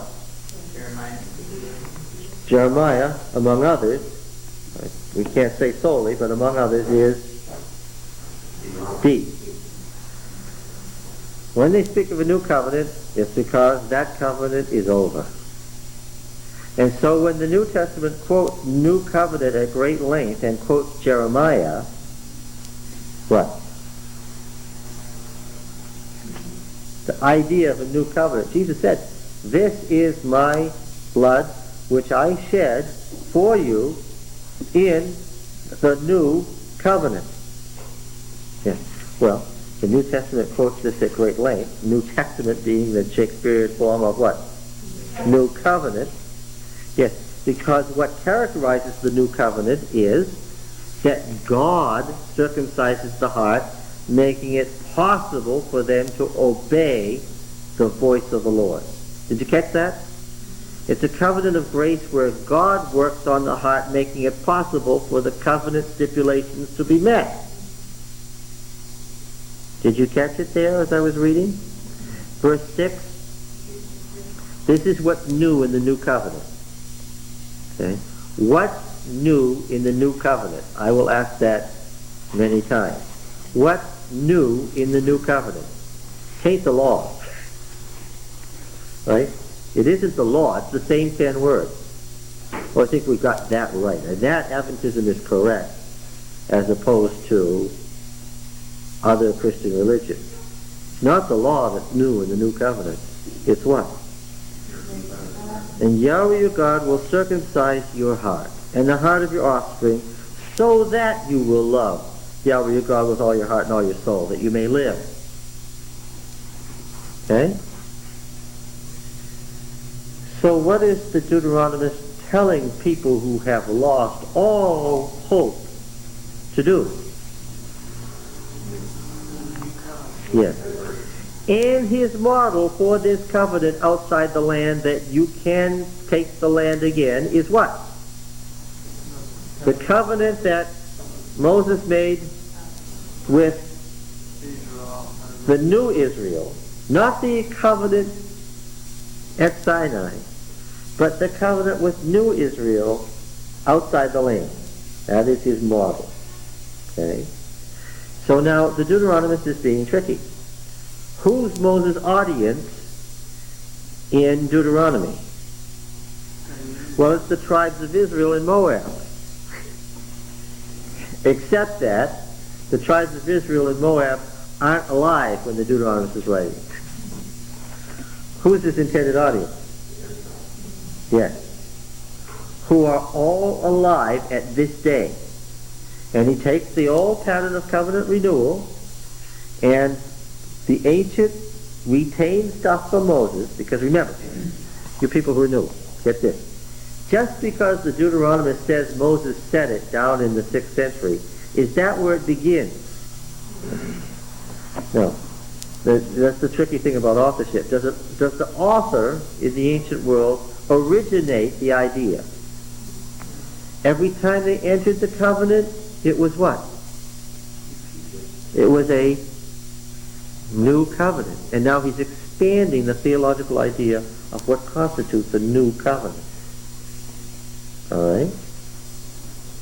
I said that when we got to Deuteronomy, we got to the core of the Bible, and I said, before we stopped before, that when you got to Deuteronomy, the Bible goes no further. Right? Because the whole idea of the New Testament is what? It's this new covenant. Yeah. Alright, now then.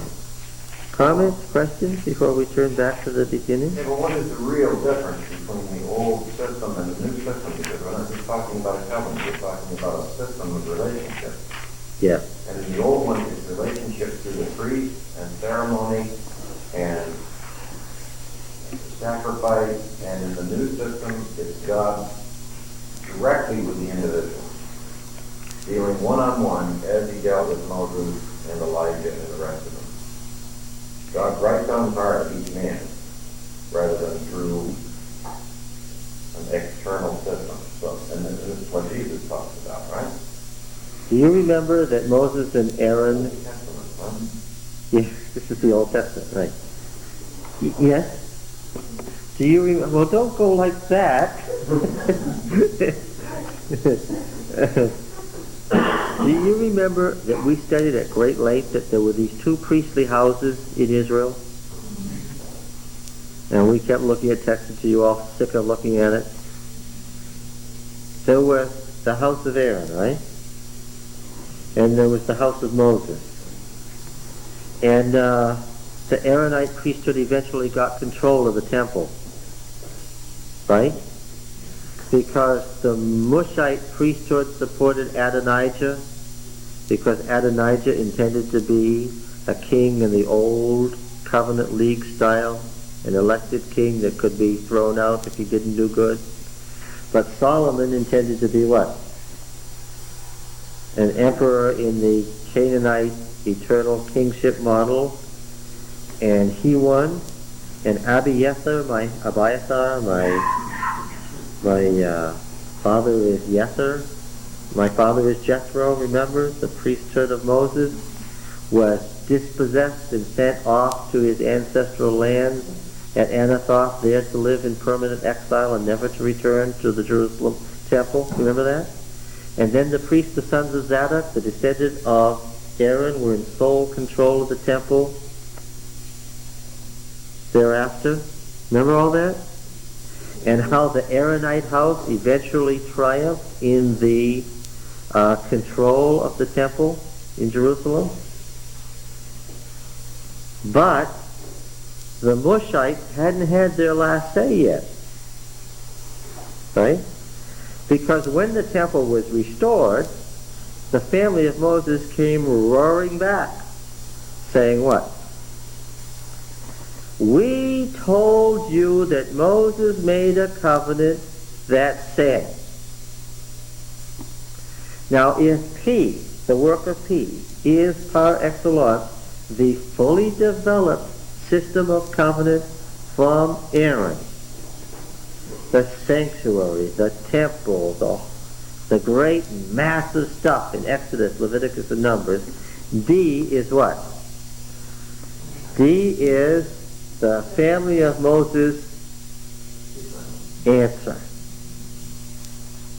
It is the answer. It's their answer to why was the temple destroyed? Why did the covenant with David fail? why did the reform under Hezekiah not succeed?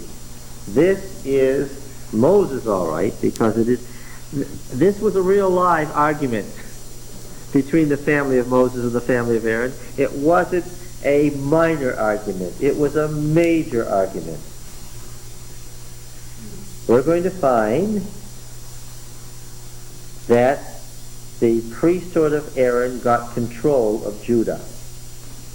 But we're going to find that the priesthood of Moses got control of Israel and survived it.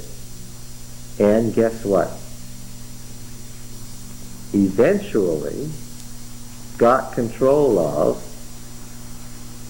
the temple in Jerusalem. Okay?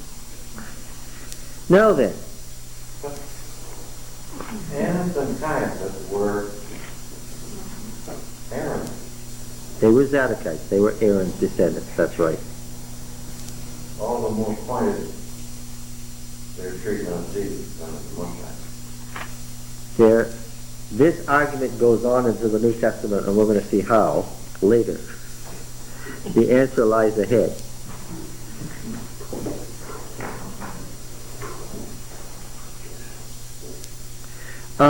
In Deuteronomy, we're not going to hear much about Aaron. It's never Aaron and Moses, it's Moses and Aaron. And how much do you think we're going to hear about the temple in Deuteronomy? How about the sanctuary? Will we hear about the sanctuary in Deuteronomy? In Deuteronomy? Remember, folks, those of you who are here, how many tents of meeting were there in the wilderness? 2. There was Aaron, and what? And there was Moses. Now, where was Moses' tent? Outside. And who only could go there? Moses. Now, if you were taking a guess, just a guess, from what you've heard so far, what, if anything at all, appears in Deuteronomy, what might appear? The sanctuary in the wilderness or Moses' tent? Moses' tent? Well, how about Deuteronomy 31:14?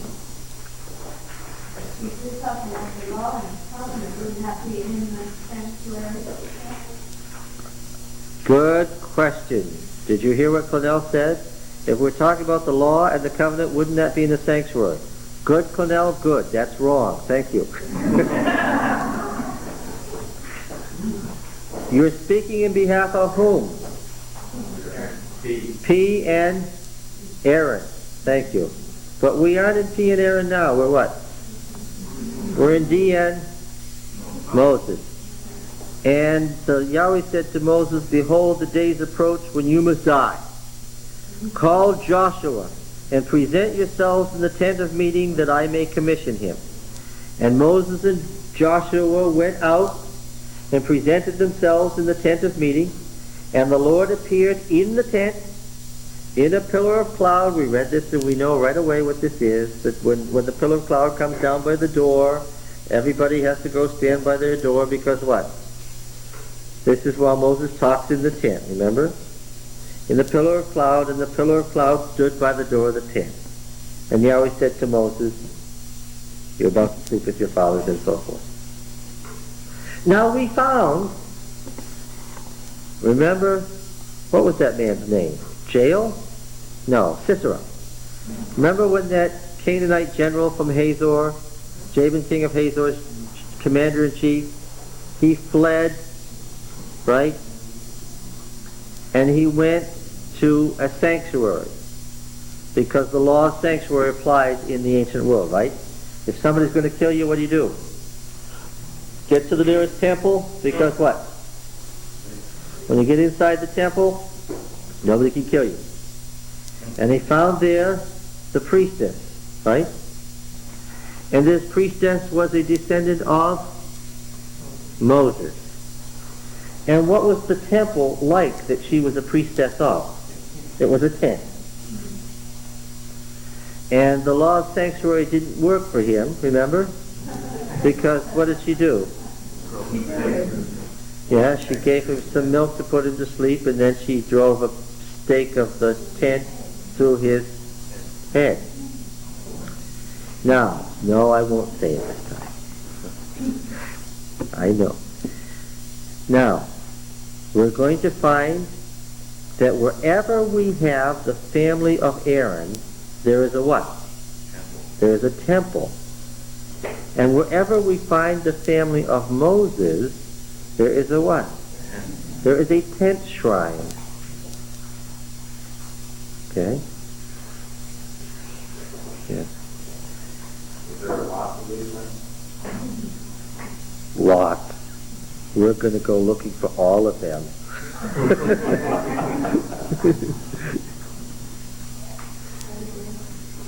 Yes. All right. Now, how about Aaron? Just while we're on this subject and before we go back to Deuteronomy 1. As you... Before you do that, I want to go back to 31. Yes. 14 and 15. Yes. This is the same language that's used in, this is the same terminology that's used in feast, Yes. tabernacle, and congregation. And he refers, when he does that, to the tent in the middle of the camp. Mm-hmm. How do we know this is different? Because when we investigated this, we found out that these symbols, Yahweh standing in a pillar of cloud and standing at the door, always occurred with what?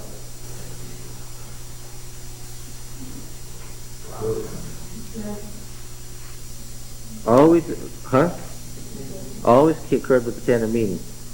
Never once did we have the pillar of cloud coming down and Moses talking to God in the pillar of cloud by the door with the sanctuary. In the sanctuary, where does God talk to Moses?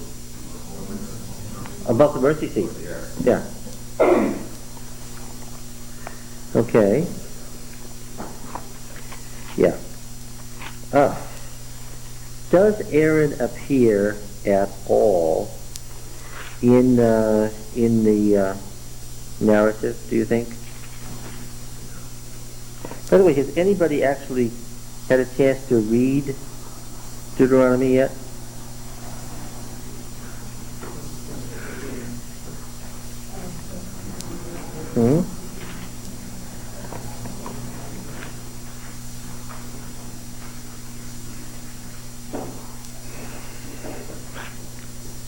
Does Aaron appear? That's the question. Does Aaron appear? All I've read so far, probably not. Well, we had a mention in one of the framing devices. Where was that?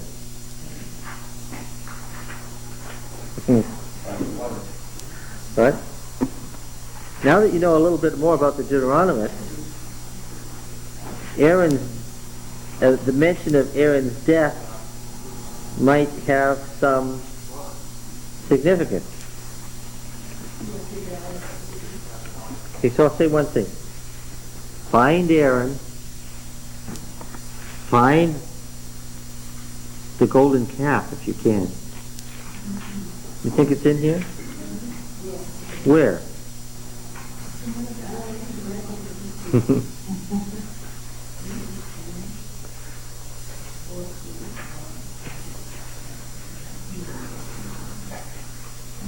You're right, it is in here. Can anybody find Aaron in the one and only? Now, in the death of Aaron was mentioned in the framing device. That was D talking. But where D quotes Moses speaking, that's what I want to know. Does Moses ever mention Aaron's role anywhere in his address to the people, in his recital of the acts of God? Deuteronomy 9. Chapter 9, yes. Know therefore that Yahweh your God is not giving you this good land to possess because of your righteousness, for you are a stubborn people. So this is very important. You're not getting the land because of your righteousness, because you're a stubborn people. Remember, always lurking in the background is that secondary audience in the exile. Remember, do not forget how you provoked Yahweh your God to wrath in the wilderness. From the day you came out of the land of Egypt until you came to this place, you've been rebellious against Yahweh. Interesting. Even at Horeb you provoked Yahweh to wrath. And Yahweh was so angry with you that he was ready to destroy you. When I went up to the mountain to receive the tables of stone, the tables of the covenant, which Yahweh made with you, I remained on the mountain 40 days and 40 nights. I neither ate bread nor drank water, and Yahweh gave me the 2 tables of stone written with the finger of God, and on them were all the words which Yahweh had spoken with you on the mount out of the midst of the fire on the day of the assembly. And at the end of 40 days and 40 nights, Yahweh gave me the 2 tables of stone, the tables of the covenant. Then Yahweh said to me, Arise, go down quickly from here, for your people whom you have brought from Egypt have acted corruptly. They have turned aside quickly out of the way which I commanded them, and have made themselves a molten image. Furthermore, Yahweh said to me, I have seen this people, and behold, it is a stubborn people. Notice the phrase, a molten image. It's going to become important to us. Let me alone that I may destroy them and blot their name out from under heaven, and I will make of you a nation mightier and greater than they. So I turned and came down from the mountain, and the mountain was burning with fire. The 2 tables of the covenant were in my 2 hands. And I looked, and behold, you had sinned against Yahweh your God. You had made for yourselves a molten calf. Again, the word calf is traditional for bull. You had turned aside quickly from the way which Yahweh had commanded you. So I took hold of the 2 tables and cast them out of my 2 hands and broke them before your eyes. That's the broken covenant. Then I lay prostrate before Yahweh as before 40 days and 40 nights. I neither ate bread nor drank water, because of all the sin which you had committed in doing what was evil in the sight of Yahweh, to provoke him to anger. For I was afraid of the anger and hot displeasure which Yahweh bore against you, so that he was ready to destroy you. But Yahweh hearkened to me that time also. And Yahweh was so angry with Aaron that he was ready to destroy him. I prayed for Aaron also at the same time. There's the one mention of Aaron in Deuteronomy, outside the framing devices. That's Moses' only reference to Aaron. How does the Aaronite priesthood sound there? That's the whole mention of Aaron and the Aaronite role, right there. Did Moses then find that he went 40 days, 80 days? Yes, yes. This is a magnification of Moses in Deuteronomy. We're going to see a magnification of Moses in Deuteronomy all the time. Who's speaking here? Who's speaking here in this magnification of Moses? The Moshite priesthood. And the memory of Moses and the different laws, the different memory of the Exodus, the somewhat different memory of the laws is why. This book arises out of where? Not the temples of the Aaronite priesthood, but what? The sanctuaries of the Moshite priesthood. Like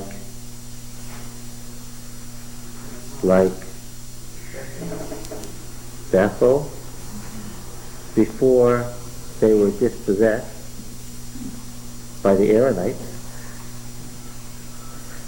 The Moshite priesthood lost Bethel to the Aaronites.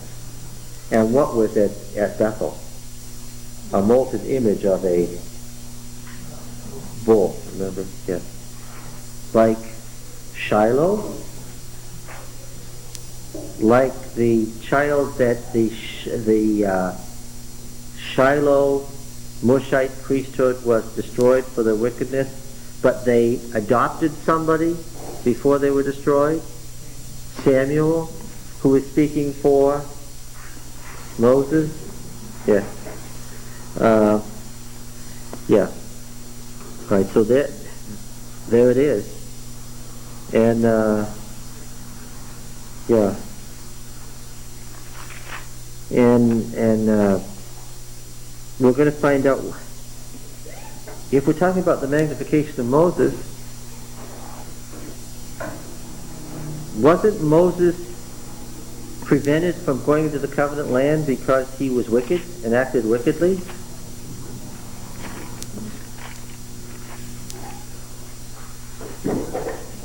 Huh? Well, yeah, Deuteronomy 4. Verse 21 is one place. We're going to find it elsewhere.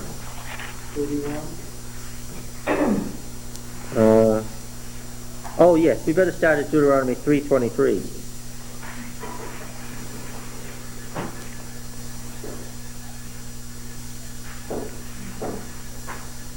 And I besought the Lord at that time, saying, O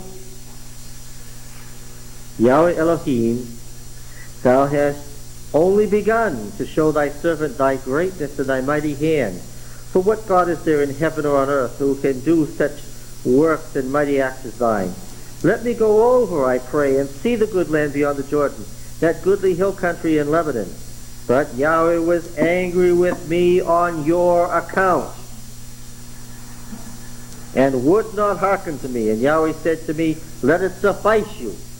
Speak no more to me of this matter. Go up to the top of Pisgah and lift up your eyes westward and northward and southward and eastward and see it, but charge Joshua to go over, so forth. You shall not go over. For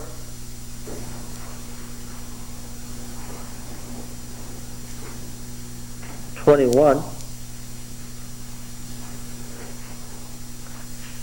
furthermore, Yahweh was angry with me on your account, and he swore that I should not cross the Jordan, and that I should not enter the good land which Yahweh your God gives you for an inheritance. For I must die in this land. I must not go over Jordan, but you shall go over and take possession of that good land. Moses suffers exile, I'm going to say. He's driven from the land. He can't enter the land anymore. He doesn't get to go into the land because of what? Because of the people's sin. He's a mediator who suffers on behalf of the people. He suffers the consequence of their sin in Deuteronomy. This is going to become a favorite theme of the Mushite priesthood and the prophets that spawned from the Mushite priesthood. Aaron wasn't the prophet. Moses was the prophet. And the prophet like Moses would come from where? From the family of Moses, from the Mushite priesthood. We are going to see the beginning of prophecy in Israel from the family of Aaron. And we're going to begin to see the idea as the prophet, as the mediator who suffers the consequence of the sins of the people. I meant Moses. You guys listen what I say. Now, that's going to be important. Why?